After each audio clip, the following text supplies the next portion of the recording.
Mm.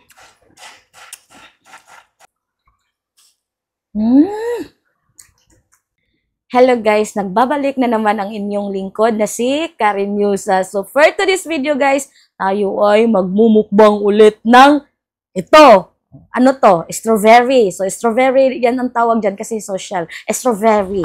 So, so itong strawberry guys ay in-order ko pa to galing Baguio. So alam niyo kung magkano ang kilo. So ang kilo guys is 800. So 800 ang kilo nito, no? So, nung last vlog ko, nung Valentine's Day, yung binigay ko sa sawa ko is Korean strawberry yun. Yun yung masarap. Kaso, sobrang mahal. Ilang piraso lang, parang 10 piraso, 850. So, dito tayo sa, sa made in Philippines. So, galing Baguio to. So tikman natin, guys. So, may nakikita akong mga videos na masarap daw is sausaw sa kondensada yung strawberry. So, meron tayong kondensada, guys. So, ito, oh. Ayan, meron tayong kondensada. Dito natin isasawsaw ang ating, ito, strawberry. So, ayan, oh, malaking strawberry. Oh, yummy, yummy. Oh. Mmm.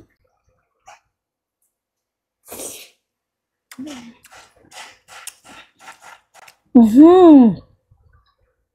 Totoo talaga yung balita. Ang sarap, promise. Ang sarap niya. Pag ilagay dito, ayan o, pag isawsaw sa condense o.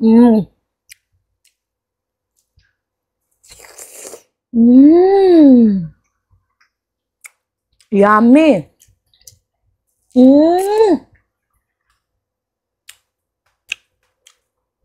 May pagkamaasim tong strawberry natin eh. Tamang-tama lang talaga sa kondensada, promise. Ang sarap, i-try nyo. Punta muna kay Baguio. Bili kayo nito.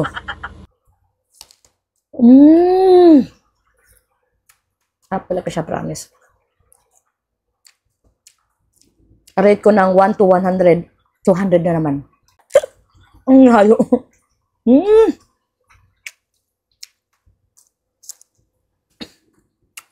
Harap talaga eh. Mamatay ng ito.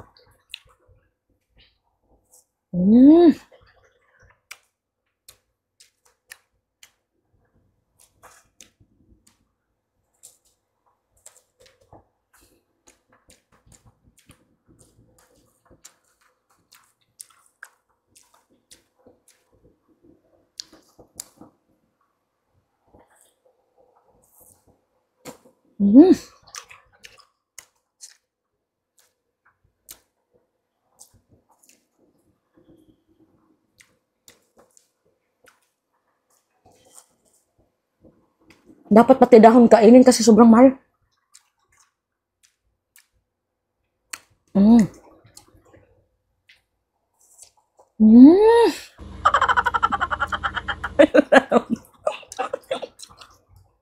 Tawang-tawa yung nag-video.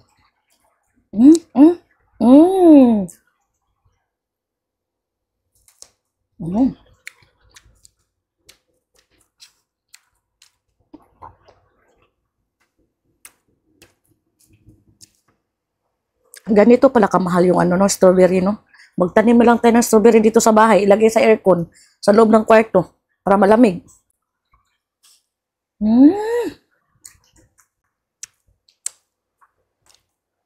Pero alam nyo kung ano yung masarap na natikman kong strawberry?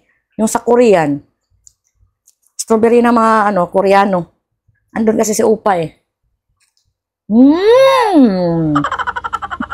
Ang ingay. May bulok siya.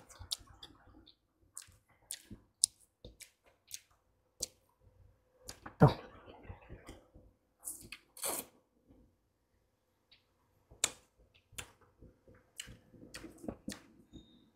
Masarap din siguro to sa Nutella. Sa sunod itry ko sa Nutella to.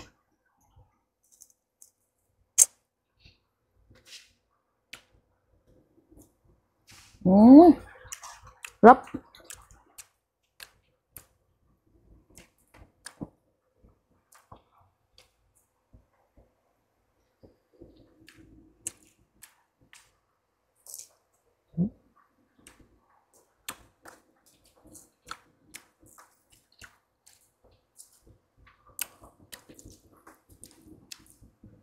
Gusto ko yung maasim-asim. Mm.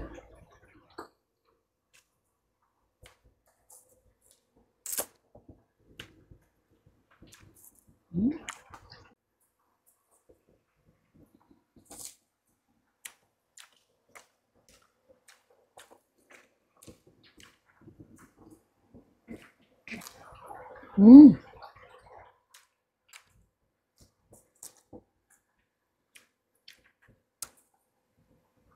Busog na ko.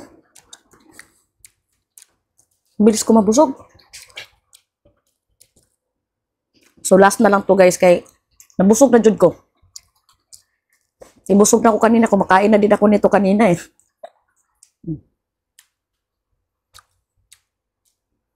Mm.